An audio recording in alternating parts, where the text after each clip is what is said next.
Est-ce que c'est une réalité? Est-ce que c'est un mythe?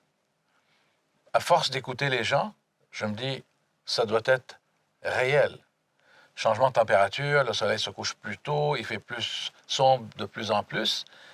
Cependant, j'avais étudié, il y a plusieurs années de ça, Gregory Bateson, un anthropologue, et il parlait énormément des champs génératifs. Les champs génératifs, ça veut dire quand il y a des gens qui pensent de la même façon, est-ce que ça va influencer le comportement des autres? Il s'est avéré que oui. Il était en train de filmer dans des îles. Il filmait des singes. Et les singes prenaient des patates et ils les mangeaient directement. Jusqu'au moment où il y avait une femelle qui avait lavé la patate.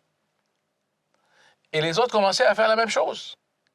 Mais d'autres singes qui n'avaient pas vu cette expérience commençaient à reproduire la même affaire.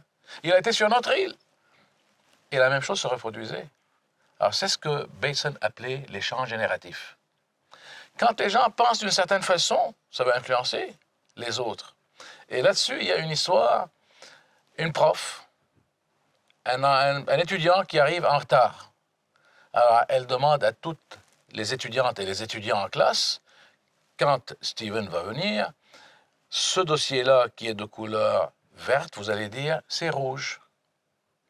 Il est arrivé. Alors, elle prend le fichier, la chemise, elle demande à quelqu'un, quelle est la couleur? Il dit rouge.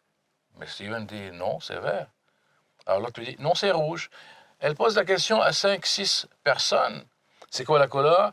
Tout le monde disait la couleur qui n'était pas réelle. Et finalement, quand elle pose la question à Steven, il avait changé d'avis.